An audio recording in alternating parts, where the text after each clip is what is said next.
What does it do, YouTube? Welcome back to another episode of Scotty Says. I'm your host, and welcome back to episode 86. And I hope you had a wonderful holiday and ate plenty delicious, tasty things, and that you enjoyed a little bit of downtime and time to reflect. I did. It's been about 3 weeks now, since I brought you an episode 85, and I had to take some downtime as well for the holiday and just time to reflect. And I had to ask myself some very important questions. For example, why do I come out here to the outskirts of the city in this bunker, this underground bunker, to broadcast these episodes? Why do I do it when I know I'm swimming against the tide like the salmon? I know that I'm running against the grain, you see. And I ask myself, what am I accomplishing? Who am I helping? Would my energy and effort be better spent in other pursuits? And I gave it some introspection, my folks. I came to the conclusion, however, that whether or not these episodes reach and affect many people or very few, whether or not these episodes bring any joy or amusement or not, whether they are helpful or not, the one thing they are, my folks, is they are genuine, heartfelt, sincere, truthful. And so I realized these episodes are cathartic for me. They are good for me because I watch my Rams play, and I see that there is a narrative out there, my folks. There's a narrative now that puts the coach of the Rams in a golden position. Like, I would call it the Midas effect. He's golden. You see? The golden boy. The boy wonder. And so, he has the enviable position of receiving all the credit, none of the blame. Oh, it's an enviable position for the person who inhabits such position, I would imagine. To receive from the people, the masses in general, the narrative, to receive all of the credit and none of the blame. Why, how sweet that must be. Because you see, when the Rams win, it is because of McWonder's brilliance. Because he is, in fact, a McGenius. That's why the beautiful schemes, the play calling extraordinaire, you see, that's the narrative. Brilliant. And I grant you, he's a marvelous coach. I've often said in the past, in McVay I trust. But I draw the line at cultism. I do. I draw the line. I will not be engaging in any culty type behavior. And so, as a result, I have to call them as I sees them. And that is what puts me outside of the flow, outside of the matrix. But I will not take the blue pill. No. And so I will continue to come to the outskirts of the city, and I will continue to broadcast the truth as I see it, whether or not anyone else sees the same. I think it's important for there to be dissenting voices. I don't think it's healthy for everyone to be in lockstep in cultish marching formation. I won't do it. And so I will continue to bring you episodes, my folks. And having said all of that,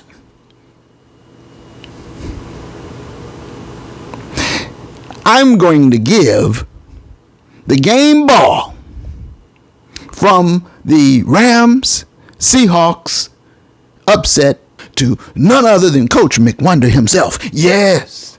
And we'll get to it. And so we've got a lot to cover. I don't want to dilly-dally because this is going to be a full-packed episode. I've been away for 3 weeks, my folks. I got a lot to tell you. We got to cover 2 games in this episode. The Seahawks game that I just referenced, and then the latest game from a day or so ago, the Cardinals-Rams game down in Arizona. So we got a lot to catch up on. So I just wanted to give you the what's what.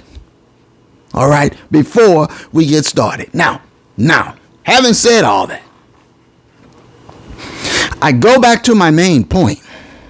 Mr. McWonder makes blunders and mistakes, and so it's peculiar to me that the media and the public and really everyone, and by everyone I mean the talking heads, the ex-athletes, the never been athletes, just the journalists with the silver mic in their mouths, in unison, in unanimity, in lockstep.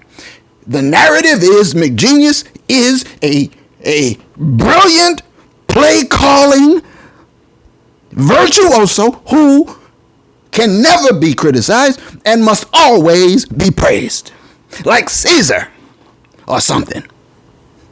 I won't do it. I'll praise him when he deserves it, like what he pulled out of the bag on Pete Carroll and the Hawks. I'll praise him for it. And when he blunders, I'll call him McBlunder and I'll tell him about it. Or I'll tell you and then you can tell him.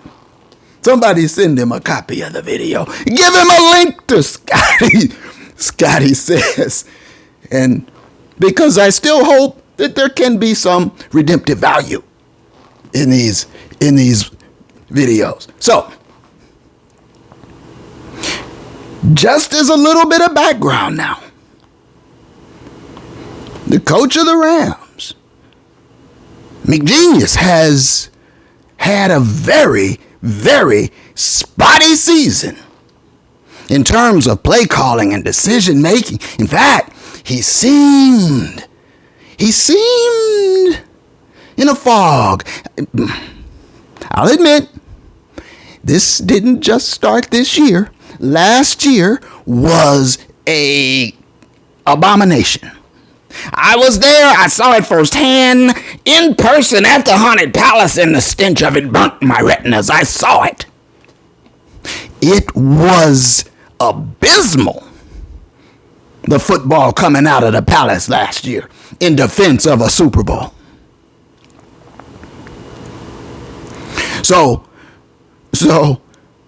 even in spite of that, at 5-12, no blame was put on Coach McWonder. The narrative was, well, the returning players are malcontents, you see. They got fat and they got their Super Bowl championship and they didn't have the same drive and they're malcontents and blah, blah, blah. Okay, narrative. There are injuries, you see. There were so many injuries. It was injuries. The O-line was injured. It was because of the injuries and the malcontents, and it was something else, someone else, other than the man who's responsible for everything that happens at the palace. He escaped any criticism whatsoever, except from here. I got out of that season ticket contract. I wasn't paying to see that anymore, I'll tell you that. But the narrative continued right on into this year. Bad ball, my folks. We are talking about decisions being made in terms of personnel and play calling decisions. And so, it was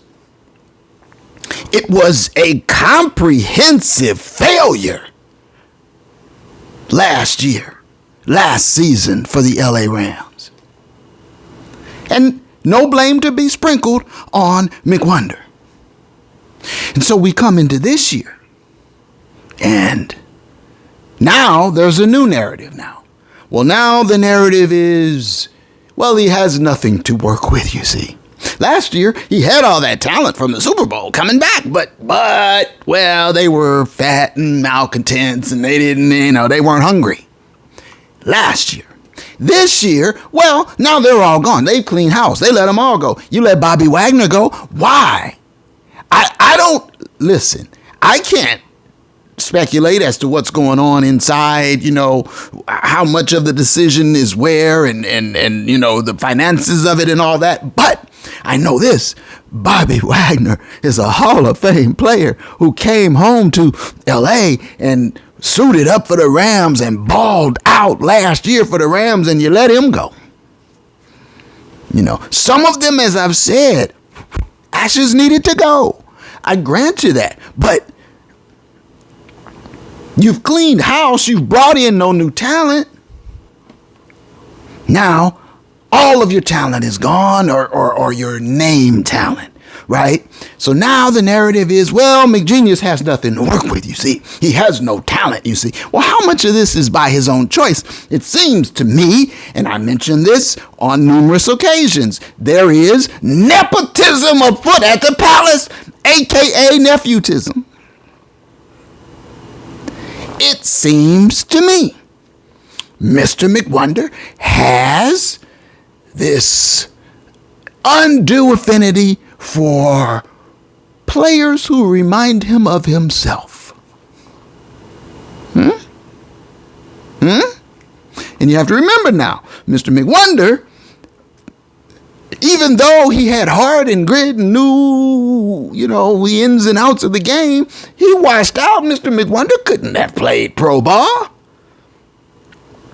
So, you want people who are in your mold. That means you want a team full of flameouts and washouts and grinders and guys like Stoney. That's why I believe he has this deep affinity for Stoney. He reminds him of himself, as does Trammell. You see? As did Jake Funk. You get it? Yet? The culmination of it all results in what you see on the field. Mediocre play. Mediocre talent. And now the narrative is, well, he doesn't have anything to work with. But then won that game in Seattle to open the season, and it opened everybody's eyes, and the narrative started cranked right back up. Oh, look at the genius. The genius with nothing to work with is now he's taken no names and he's made them winners. Let's make a movie about it. We love him. Yay, McGenius. Okay? And then after that Seattle upset, what did you see from McGenius? Immediately thereafter, clunker after clunker, stanker after stanker, blunder after blunder. I started calling him McBlunder. It got so bad. And then the narrative just goes back. Well, he has nothing to work with.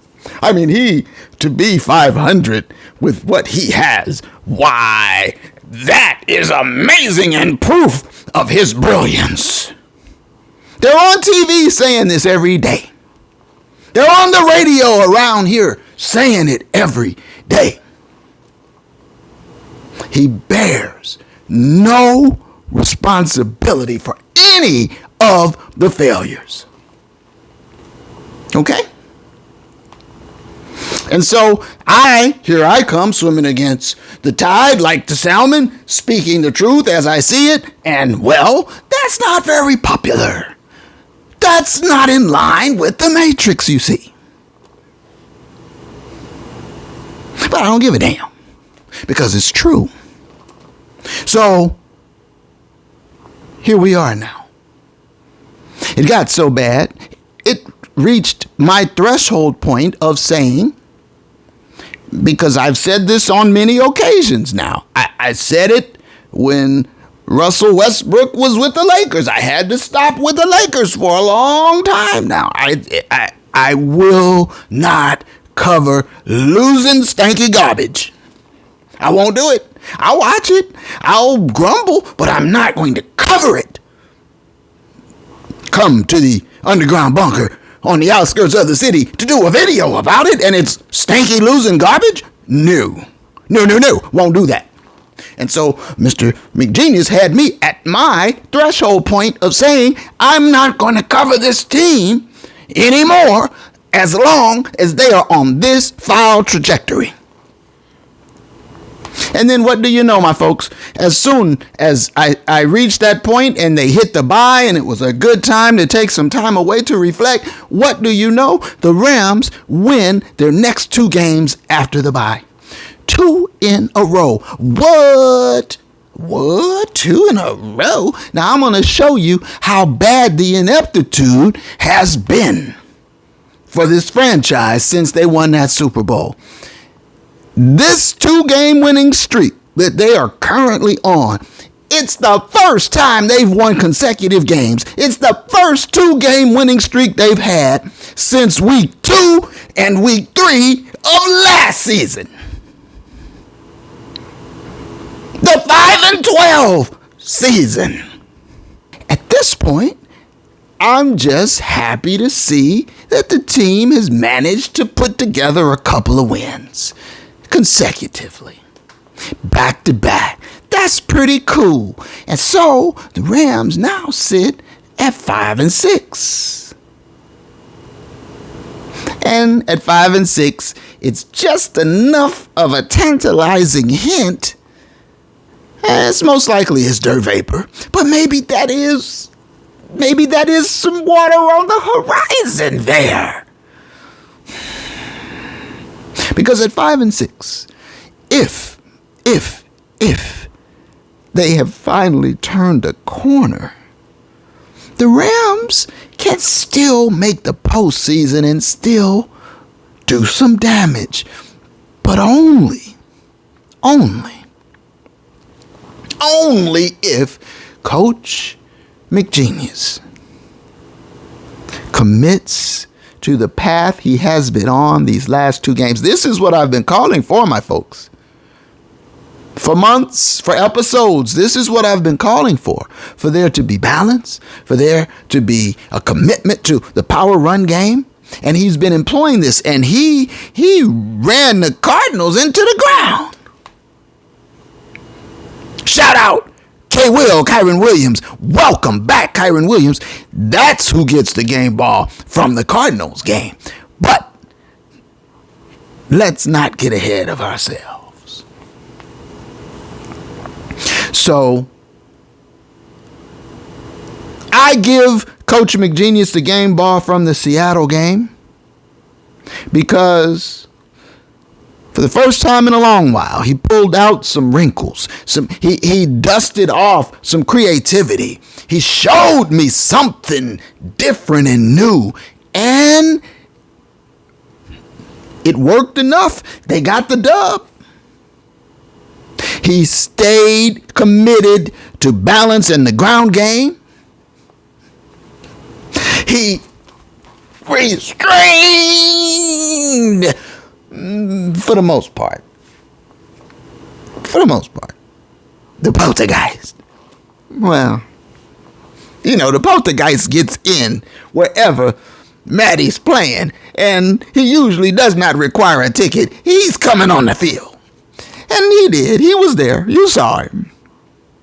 But overall, I'm trying to say, what I saw from Mr. McGenius against Seattle, what I saw against Arizona, that's the formula. That's the ticket. That's what I've been calling for. Stick with that. Stick with that plan. You can win you some games now. Now, here's the caveat. The caveat is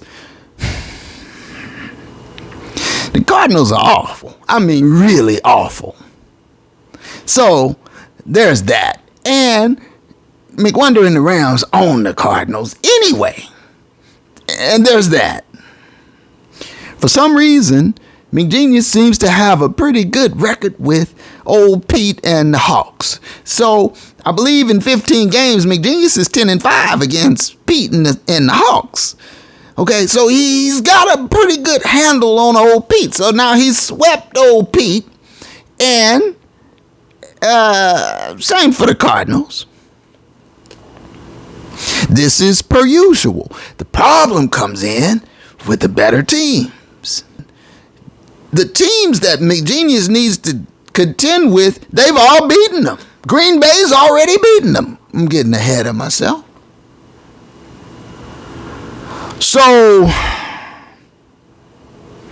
I think the reason he lost some games to some of the other teams earlier in the season is because of this very reason. He didn't stay committed. He didn't stay disciplined. And if he does so now, he can correct those early season blunders with dubs down the stretch and get a postseason run going. And if that's the case, well, I got to be here to cover that. Right? Right. Seattle Rams game ball, Coach McGenius. Great job, sir.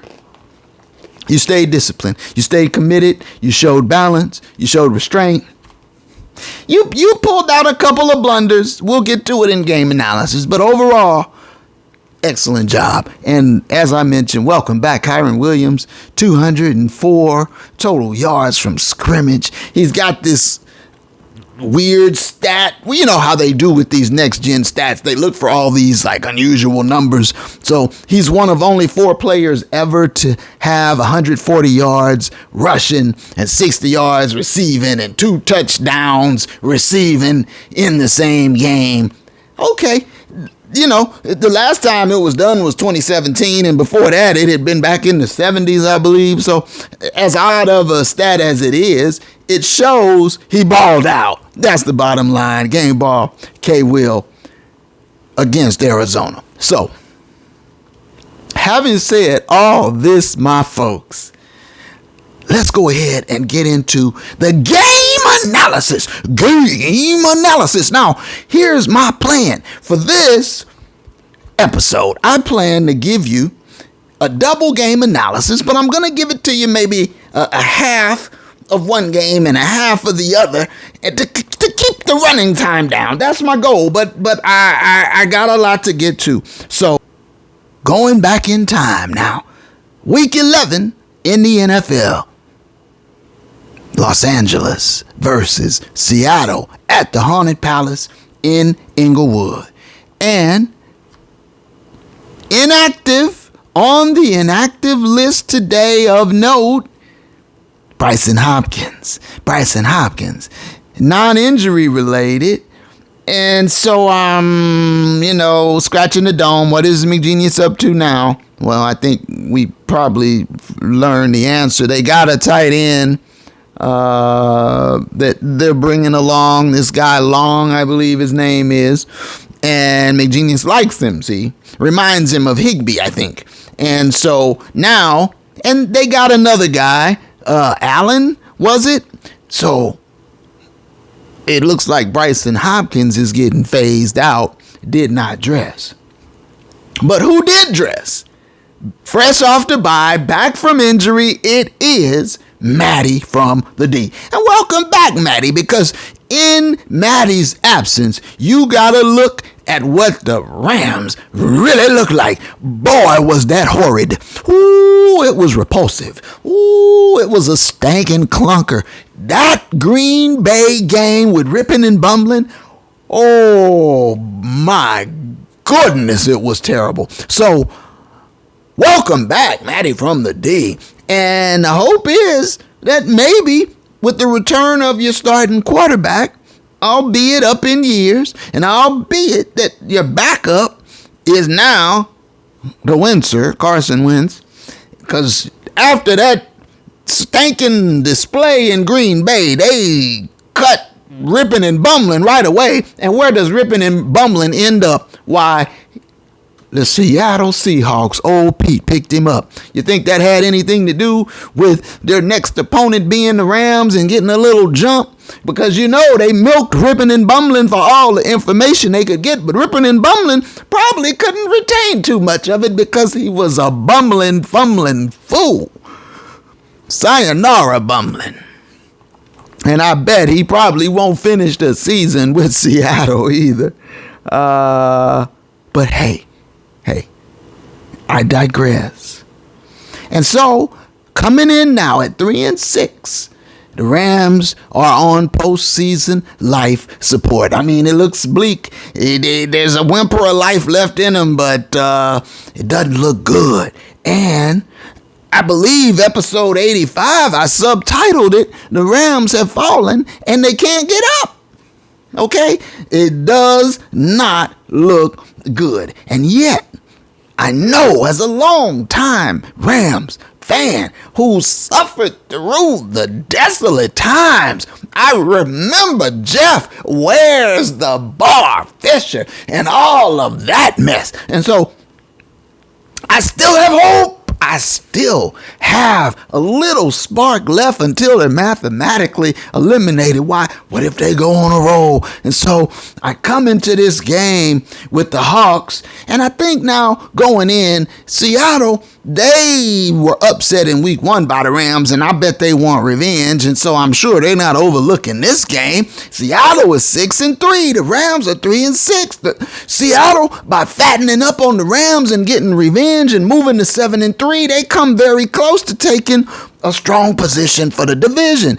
But conversely, you lose that game, and then you play the Niners that following week, and if you lose that game, all of a sudden you're 6-5, and it's not looking quite as rosy, and that's exactly where they are. So LA starts out on offense with what seems to be a settled offensive line of Alaric Jackson at left tackle. At left guard, the rookie, Avila. At center, Coleman Shelton. At right guard, Dotson.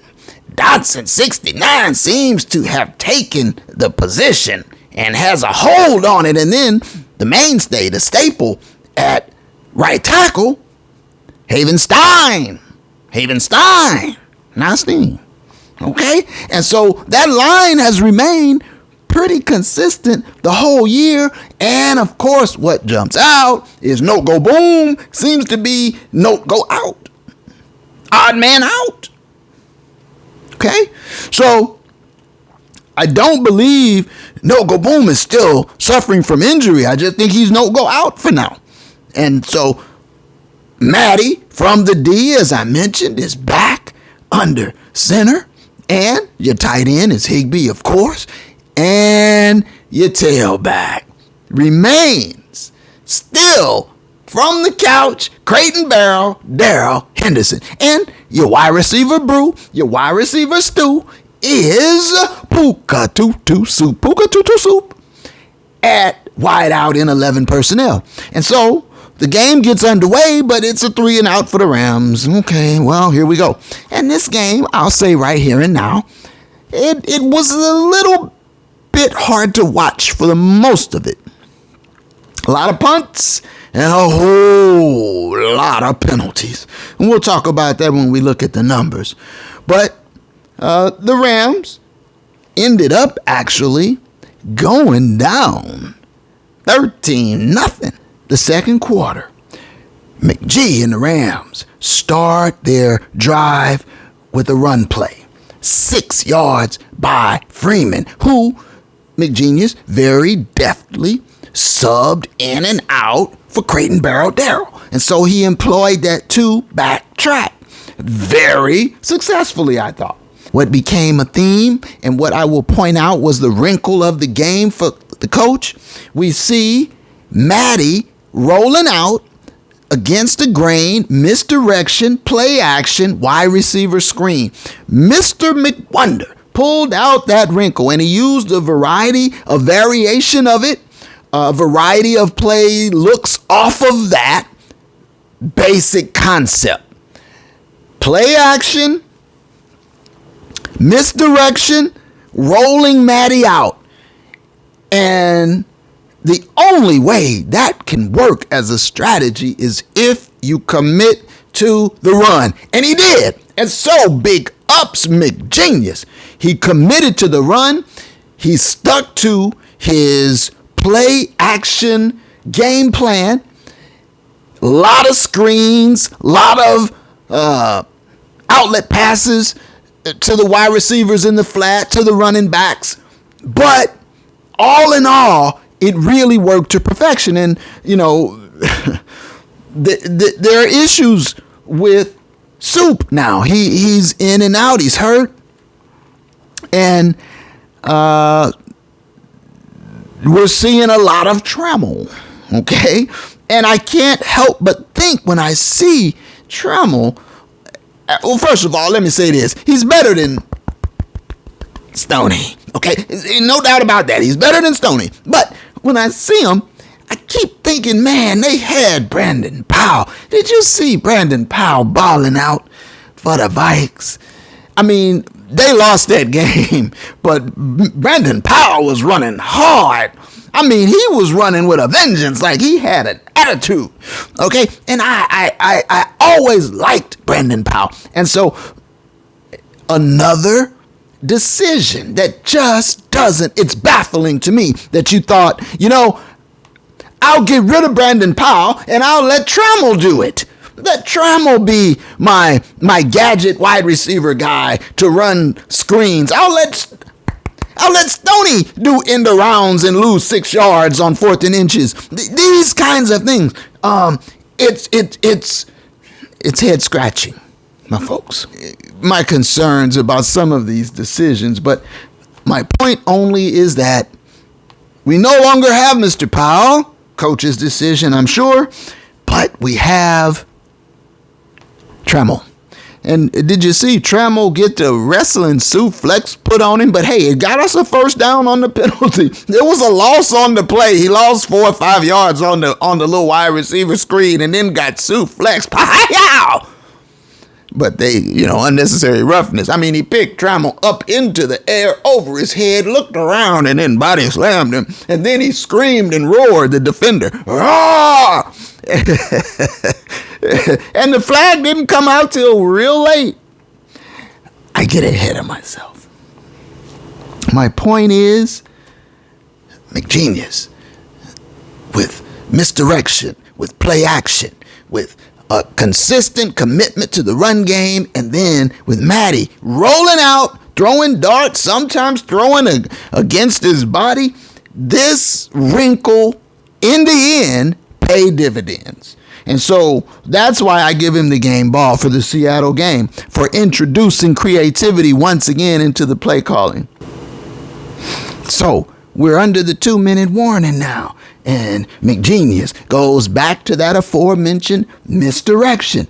This time, it's wide receiver screen, Trammell, once again, for 12. And now, Matty rolling again, misdirection, hits, Tutu, on the crosser for 17 more. First and goal. It's on the ground, Freeman carries for 3, second and goal. And then, this time, a little play action, misdirection, wide receiver screen, this time to... it's DeMarcus Robinson. That's right. They got DeMarcus Robinson. That somehow eluded me. I sort of remember it from preseason, and I didn't know what happened. I thought he was gone, but DeMarcus Robinson. That DeMarcus Robinson. Yes, the Rams got him. He's on the team. He's got a number. He's running around. He caught a screen or two. He plays for the LA Rams. And yet you still want to run Stoney out there? Well, I didn't see that much of Stoney except on special teams pointing, which is good. And, maybe there's a reason why you feel more comfortable with Trammell than the DeMarcus Robinson. I don't understand that either. Again, judgment, Mr. McGenius. But be that as it may, that little pass to DeMarcus got us a couple more yards. And so we have a third and goal. And Matty with a quick little dart. A dime right in the gut to Puka at the goal line. Touchdown, LA. Touchdown, Rams. And so with 6 seconds left in the half, with 6 seconds remaining, the Rams have gotten on the board and cut the lead to 13-7 going into halftime. So, to start the third quarter, there's a couple of 3-and-outs. Seattle goes 3-and-out. The Rams go 3-and-out. Then Seattle gets the ball back. And as I told you, it was a little tedious to watch at points in the game. Seattle gets the ball back and they drive close enough to convert a field goal. And so they go up now 16-7. 16-7, and time is ticking out of the third quarter. They're trailing 2 scores, but McGenius has continued to run here, setting up that play action bite. And on one particular play, it's 1st and 17. The Rams have been flagged for holding. And there's a coverage bust. Seattle blows the coverage crate and barrel. Darrell leaks out free along the sideline, and there's nobody there. He can run 90, 80 yards for the touchdown. All Matty from the D has to do is put the ball on him, and he wildly overthrows him. Opportunity squandered. And so the game continues on.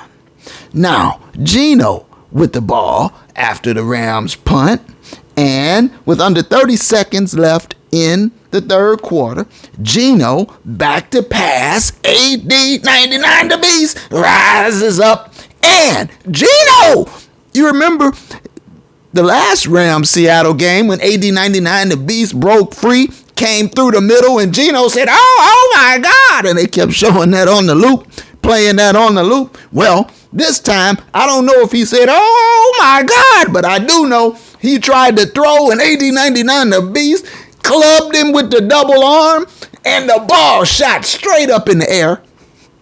Fortunately for Seattle, it fell harmlessly to the SoFi turf. But Geno went down too. Geno, not so harmlessly, had an elbow, shoulder out of whack issue.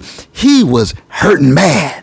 And so now into the fourth quarter, after a Seattle punt, LA takes over on offense. And this is that play I referenced earlier. Matty from the D hits Trammell on a little wide receiver screen in the flat. And this is the play where Trammell gets lifted up off the turf, held up over his head, and then suplex body slam into the SoFi turf, grazing on the turf. Grazing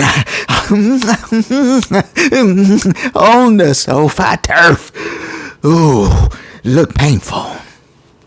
And then on the very next play, McWonder, a.k.a. sometimes McBlunder, tries to get cutesy, and he calls for a wide receiver end around jet sweep flea flicker. Huh?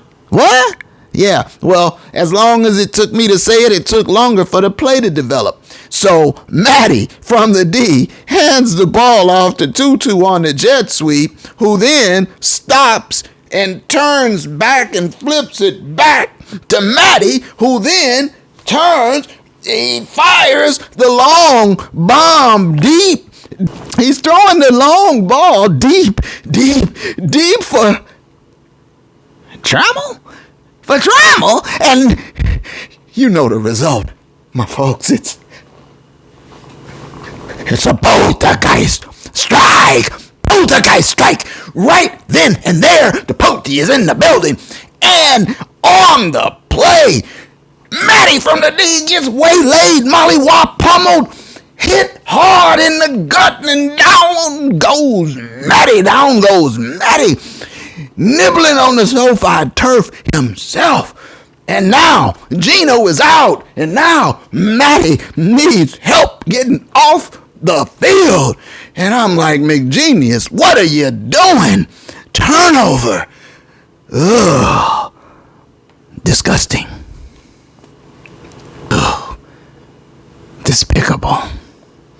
And then you see Carson Wentz over there hovering over Matty on the sideline like a vulture. I'm ready to go in. I'm going to go in. And so the score remains 16-7 now, well into the fourth period. In this case, after the turnover, the defense forces Seattle to punt the ball back to the Rams yet again, and it doesn't hurt that Gino is out of the game, and so after that ill-fated jet sweep flea flicker mess that almost got Matty killed and that ushered the poltergeist right into the haunted palace, even despite that, the Rams defense holds, forces Seattle to punt, gives up no points off the turnover, and the Rams get the ball back. Why doesn't Raheem Morris get more credit? Why hasn't Raheem been given a head coaching opportunity like you gave Mr. McWonder's other acolytes? You gave Kevin O'Connell a job. You gave Zach Taylor a job. You gave Brandon Staley a job. Brandon Staley, that's been a complete failed experiment. 1 year as Rams defensive coordinator under McGenius, and you gave him the job, the LA Chargers head coach, and yet there's Raheem year after year putting in work. Good defense, great defense, good defense, great defense, year after year. Not a look. NFL is foul, dirty foul. But I digress. So the Rams get the ball back yet again. And as I say, that wrinkle, it's working. That wrinkle Mr. McWonder has employed, it's working. And so on the first play of the drive, there it is, yet again. Play action, misdirection. This only will work if they believe you'll run the ball, and he's been running all day. And Matty from the D, rolling left this time, throwing right this time, hits Puka for 32 big yards in the past midfield now, and then McGenius does the right thing. He goes right back to the ground, right back to the run, and it's Freeman this time. Handoff, 8 yards on the carry, 2nd and 2. Freeman again, handoff, 9 more, 1st down. Yes, McGenie. Then Freeman, 4 more, 2-minute warning.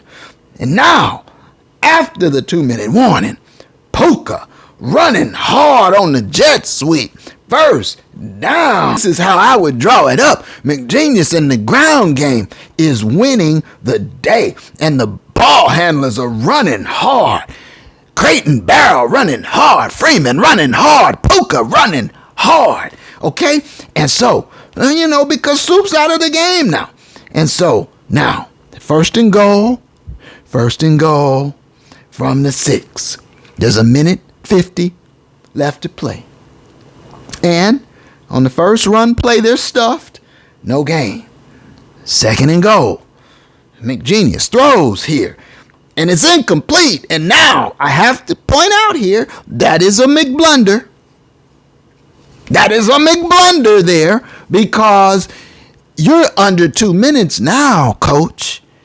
You want to make Seattle burn timeouts. You want to drain clock. You don't want to throw incompletions. You gave them a timeout back by throwing incomplete there.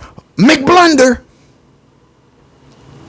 Fortunately for the Rams, this McBlunder would not cost them the game. And so, on 3rd and goal now. Here we are now, 1:42 to play. 3rd and goal. And there's a screen to IKEA. He's stuffed. Creighton Barrow gets stuffed there. And old Pete burns that last time out. So Seattle out of timeouts now. And 90 seconds left to play. And Havrisick, the rookie, comes on. Nails the field goal, giving the Rams a 1-point lead. It's 17-16 Rams with 90 seconds to play. And, well, Geno is going to make a last stand. He's coming out for that last drive of the game. And I got to give Geno credit. Geno moved the team with no timeouts in under 90 seconds to play in the 4th quarter with a messed up elbow and a shoulder and all of that. Geno moved them down into field goal range. Geno. And so he lines them up. They get to the 39-yard line. They spike the ball. 8 seconds left in the game. They are in field goal range. And their kicker, Jason Myers. And Jason Myers now, this guy has hit 15 in a row. 15 consecutive field goals. And snap, ball down, kick up. Oh, no, you can see it's not going to work. It's off. It's short. It's no good. It's no good. Rams win.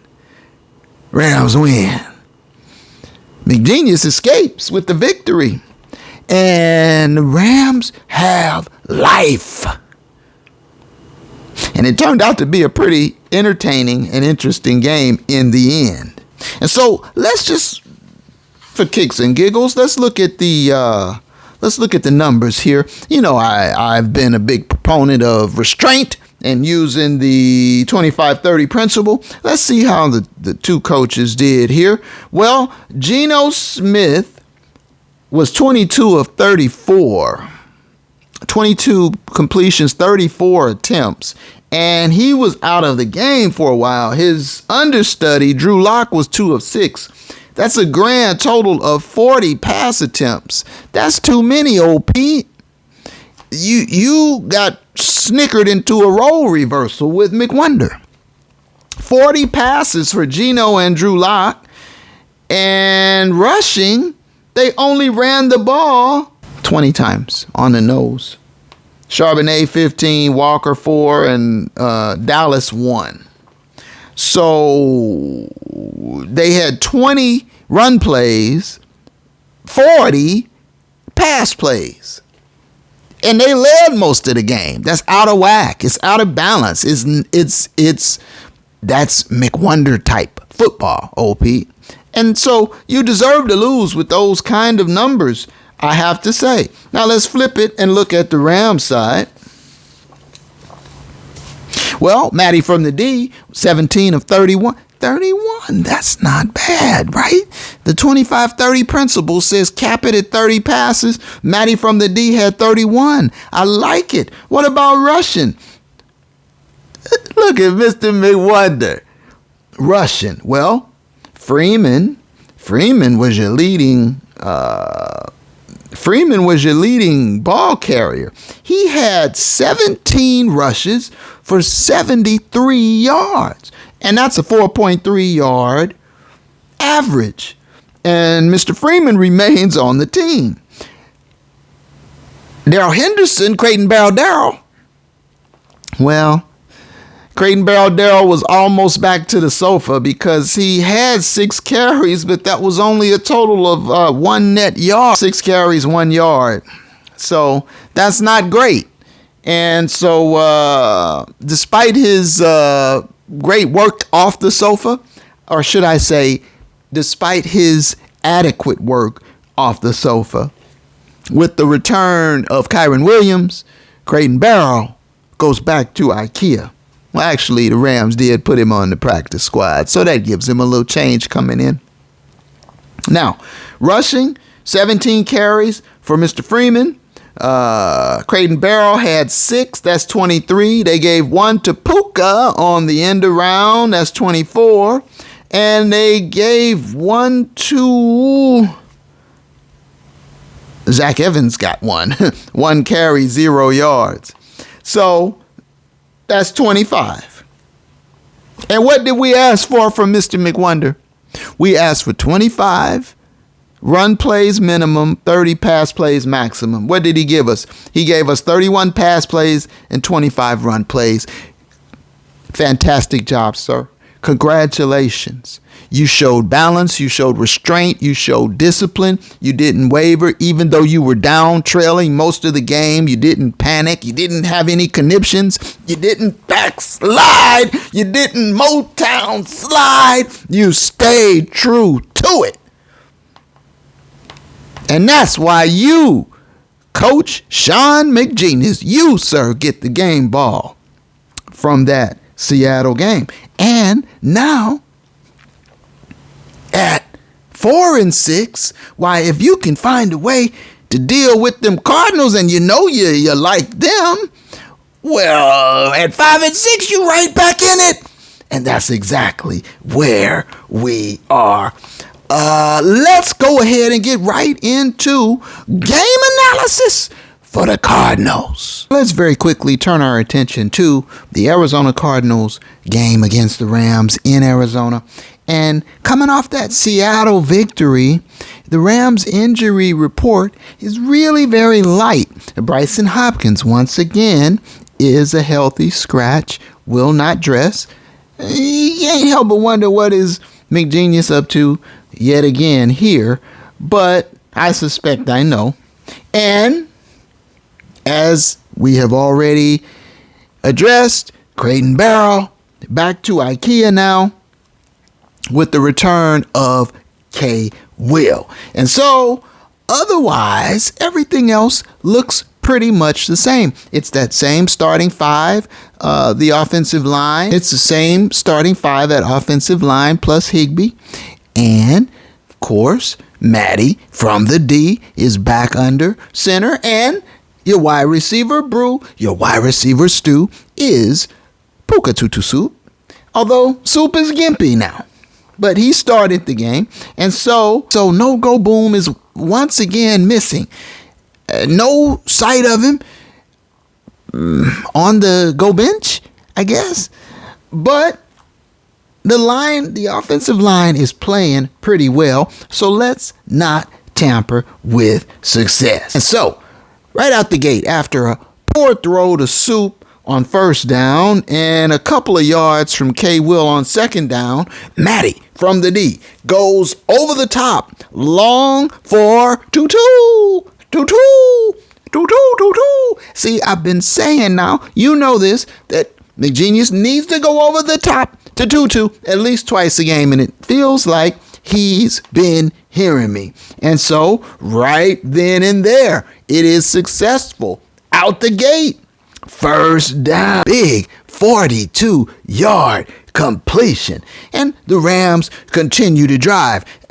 Ultimately, they face a 4th and 1, and McGenius correctly decides to go for it instead of the field goal. They are in field goal range. He calls for the power run play correctly once again with Matty under center, and he hands his running back the ball. He's running hard, K-Will, between the tackles for 8. That's a first down. And so now a quick out to Soup. It's for 7 along the sidelines, but unfortunately, Soup gets up gimpy. He's walking like Fred G. Sanford, and the G stands for Gimp.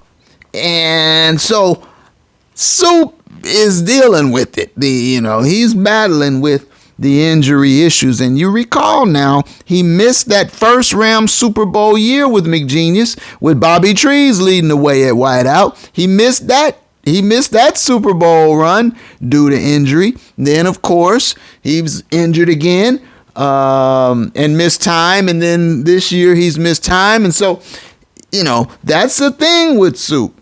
But you have to feel fairly good with Puka and Tutu.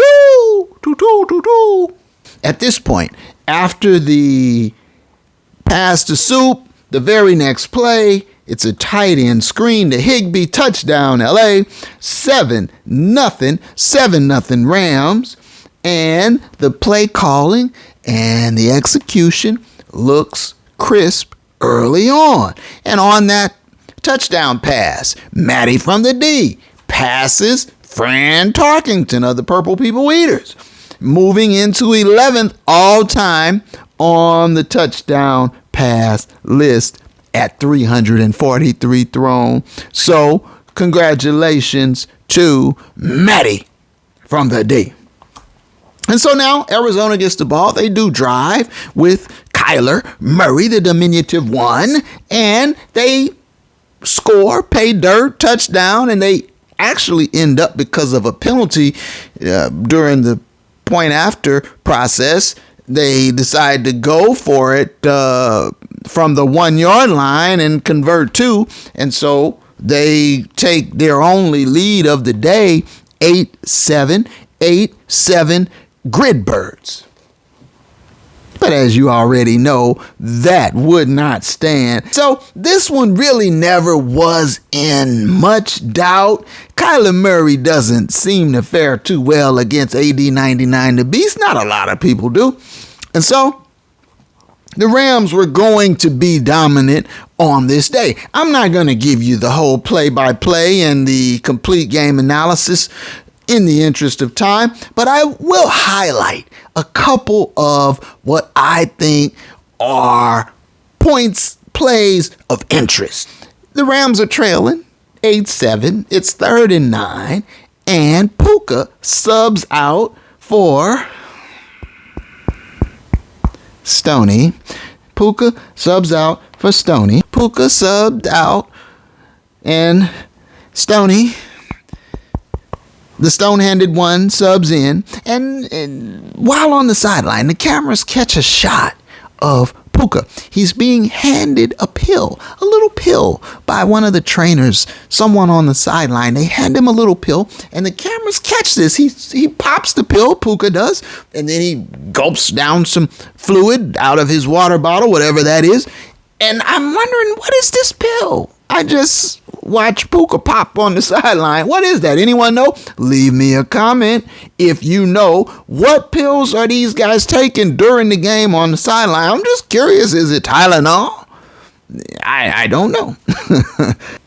Back on the field now. It's 3rd and 9.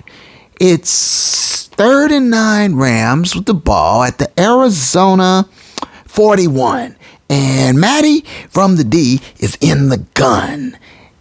And McWonder calls for a wide receiver screen for,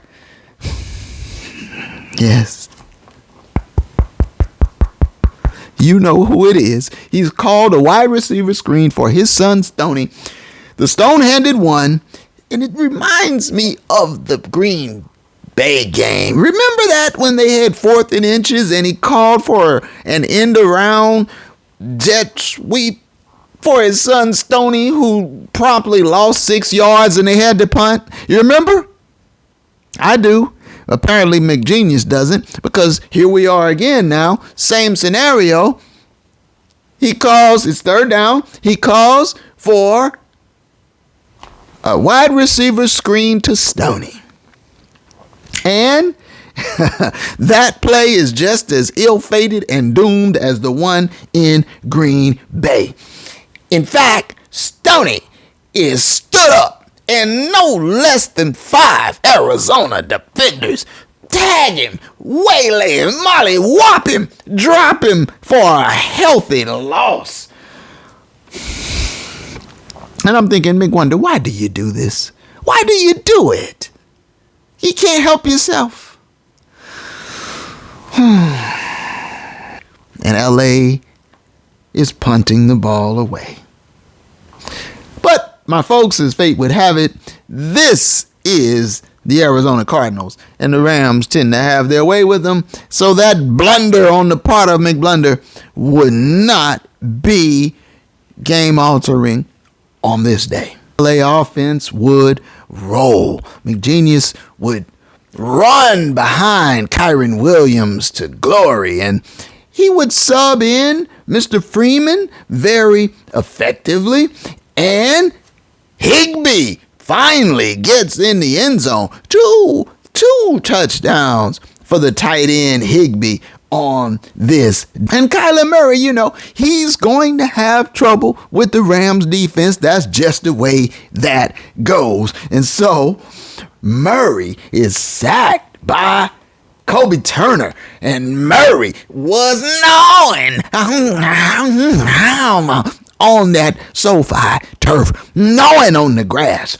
And so this is pretty much how the day was going to go for Kyler Murray and the Grit Birds.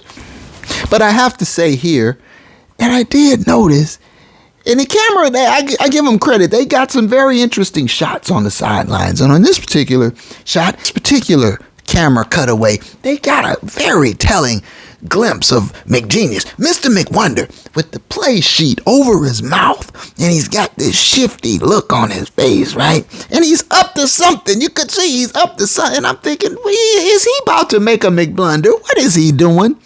I mean, the Rams have the game well in hand. What's all the sneakiness about? Well, Mr. McWonder is plotting up some nonsense, it turns out. Now, think about this now. You're leading going into halftime, and you are considering going for the 2-point conversion, chasing that 1 point that Arizona ended up getting on the penalty. It's 20-8.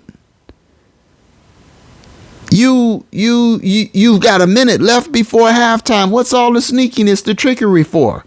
Kick the point after 21-8, going at halftime. What are you doing? No, he's thinking about going for 2. Why? Because he's chasing the 1 point he lost on the penalty to give Arizona 8. So he wants it to be 22-8 instead of 21-8. What are you doing?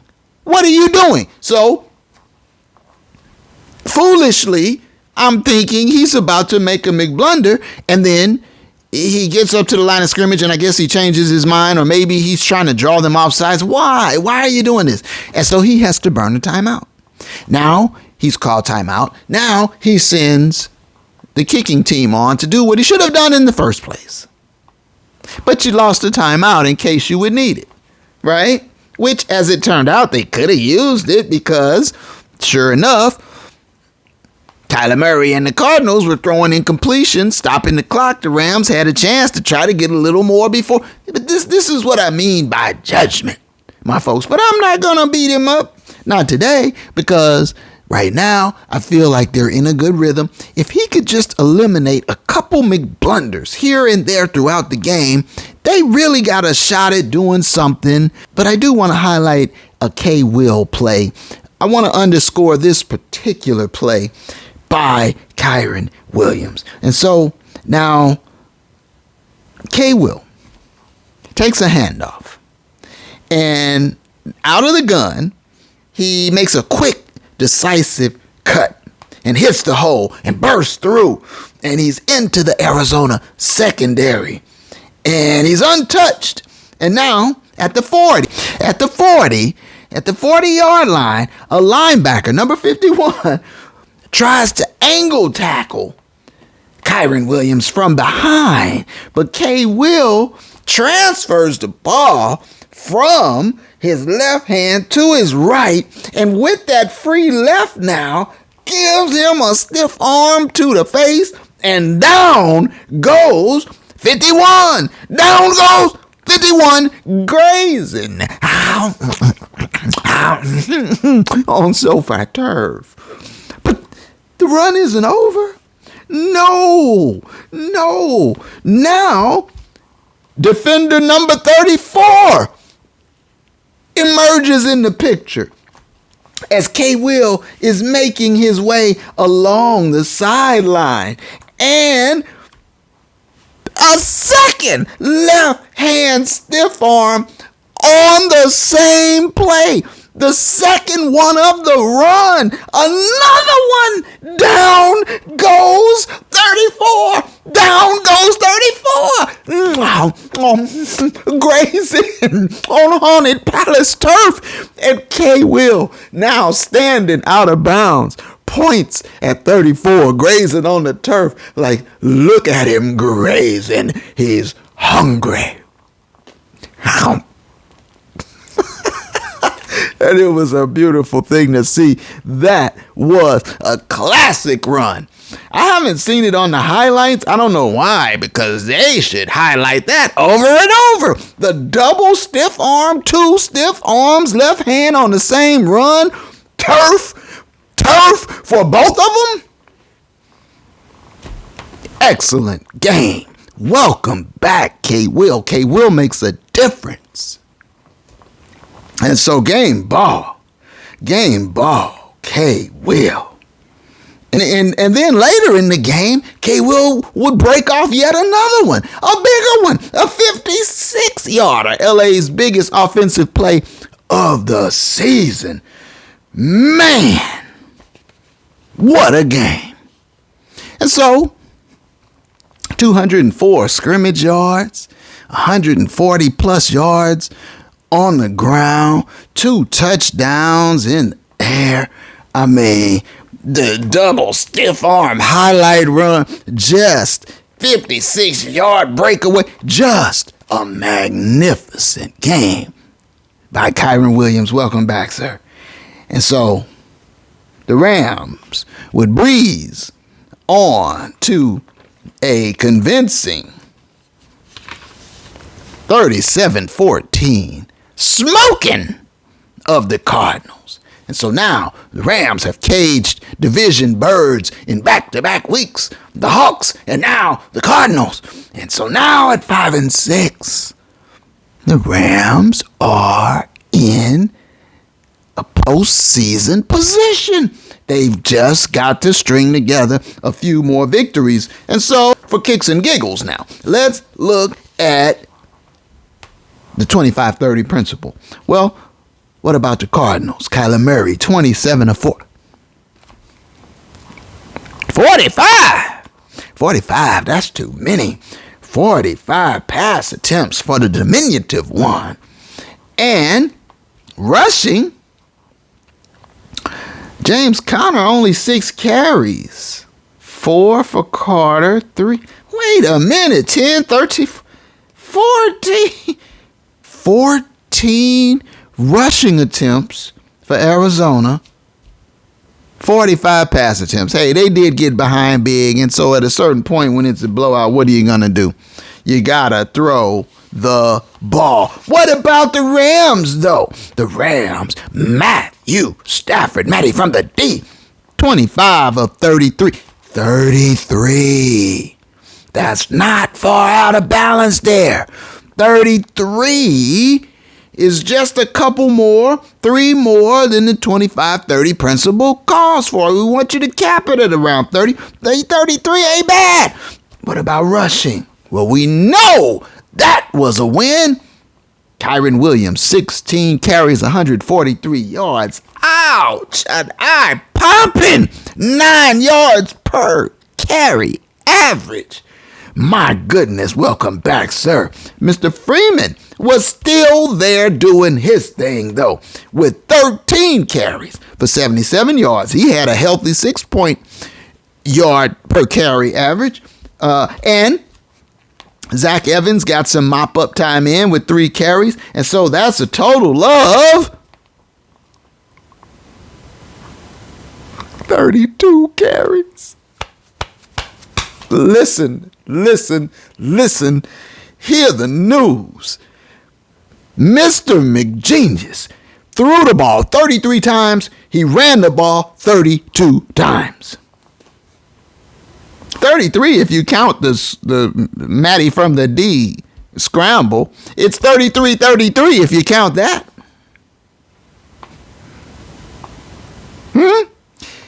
That's balance. What you did, Mr. McGenius, against Seattle and then again against the Cardinals, duplicate that moving forward and you'll win games, sir. I know, see, McWonder has this theory, well, we do what the defense allows. No, Mr. McWonder. No, I disagree. I think you should be proactive. Make the defense react to you. You dictate what you want to do on offense. Don't be reactionary to the D. You force your action and make them react to you. And if you do this, if you follow the formula, you employ balance and the 25-30 principle and be in that ballpark, you're going to win. I'm telling you. And I'm going to be here to cover it. And so what I will respectfully ask now from you is to throw me one of these. That's all I ask for. Throw me a like. Tap the like button. It's very important. It helps the YouTube algorithm. You know the spiel. Like the video. Leave me a comment. Subscribe if you haven't already. And I'll admit now, I feel energized. I'm looking forward to see what happens next because you know what's coming next now. It's the stretch run. It's the finale. It's the end of the line now. Cleveland is up next. Cleveland here in LA at the Haunted Palace, and they have quarterback issues. And then at Baltimore, I don't expect that the Rams will go on the road to Baltimore and defeat the Magic Man, Lamar Jackson, and the Ravens defense. I doubt it. But even if not, after Baltimore, Washington, the team formerly known as the Slurs, and then New Orleans, they're not that good. And then the Giants, stink. And then the season ends up there in San Francisco at them damn Niners. And you know what the history is of little McGenius and Father Shanahan. So, I see there's a couple of losses there, but if you can get those other 5, there's 6 games remaining. If you can get those other 4, go 4-2 down the back stretch, that would put you at 9-8. Maybe get you in. Man, if you could snatch one from your father, your dada up in Frisco, or stun the Ravens, man, that would really do the trick. The main thing, though, is take them one at a time. Let's deal with the Browns first. And then we'll go from there. And so until the next time, my folks, which won't be too long from this time, I can guarantee you that. Scotty says, thanks for watching. One love.